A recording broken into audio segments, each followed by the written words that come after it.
La clé des champs. Ce matin, un air de changement flotte dans la chambre de Tom et Céleste. « On est vraiment obligé de changer de maison ?» demande Céleste à son grand frère. Ce n'est pas toujours facile de quitter un endroit qu'on aime, même si on déménage à la campagne. Tom et Céleste se rappellent avec un soupçon de nostalgie l'appartement qu'ils ont laissé et découvrent avec émerveillement leur nouvelle maison en plein cœur de la nature. Et si le bonheur, c'était de célébrer le moment présent?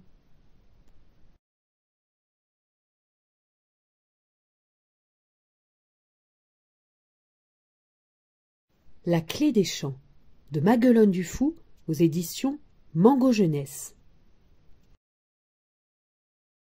Ce matin, un air de changement flotte dans la chambre de Tom et Céleste.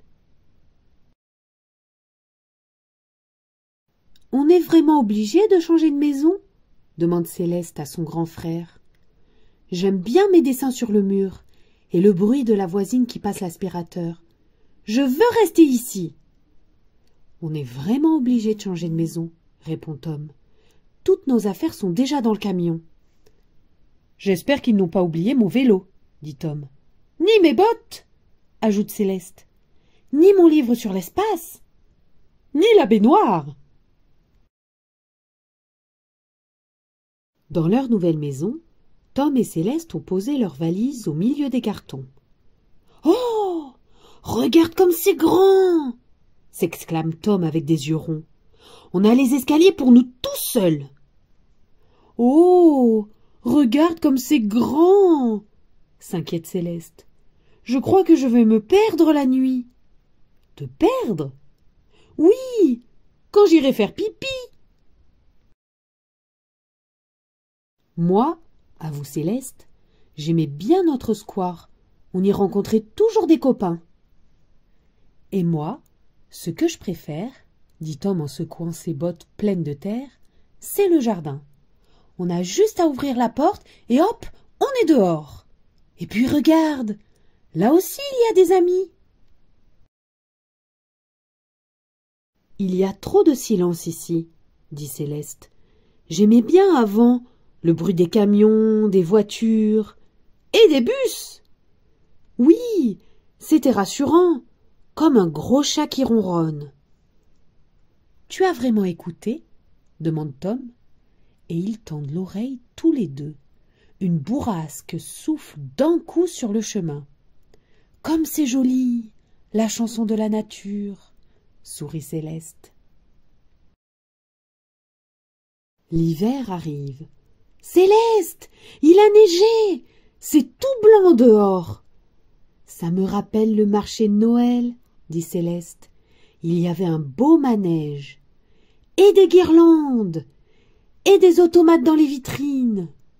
J'adorais goûter les marrons tout chauds du kiosque. C'était merveilleux, se souvient Tom. Tiens, je crois que j'ai une idée lumineuse. Un air de printemps monte jusqu'aux narines de Tom et Céleste. « Comme c'est fantastique de voir les tomates pousser !» s'écrie Tom. « Et les cerises aussi !»« Et surtout de les manger !» s'exclame Céleste en riant. « Viens !» propose Tom. « On va voir comme la nuit est belle. »« Oh non !» frémit Céleste. « Il fait tout noir. Dans notre quartier, les lumières éclairaient partout. Je n'avais jamais peur. » Ici aussi il y a plein de lumière. Tiens, là-bas, on aperçoit la grande ours. C'est fabuleux, non? Mais Céleste ne répond pas. Son regard s'est perdu dans l'immensité du ciel. « Tu te souviens de la dame qui donnait du pain aux pigeons ?» demande Céleste. « Il y en avait tellement! Ils ne nous craignaient pas du tout. »« J'aime les oiseaux qu'on voit par la fenêtre, » chuchote Tom. Ils ne savent pas qu'on les observe.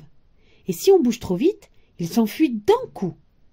Alors, il faut faire très doucement, avec délicatesse. Parfois, Ils s'envolent tous en même temps, on dirait un nuage. Ça fait comme un dessin dans le ciel. Céleste ferme les yeux et tend les bras. Tout en haut de la grande roue, quand on allait à la fête foraine, c'était incroyable. Le ciel était si grand, ça ressemblait à l'océan. Ici, murmure Tom, on voit les collines, là-bas, au-delà des champs. Il attrape la main de sa petite sœur. « Tu ne trouves pas qu'on se sent plus libre maintenant ?» Tom et Céleste s'assoient l'un près de l'autre. Dans leur maison, il n'y a plus de carton. La baignoire a trouvé sa place et les jouets sont rangés. Au loin, ils admirent les couleurs du matin. « Comme c'est doux d'être ici, » se disent-ils, « d'être ici aujourd'hui. » Fin.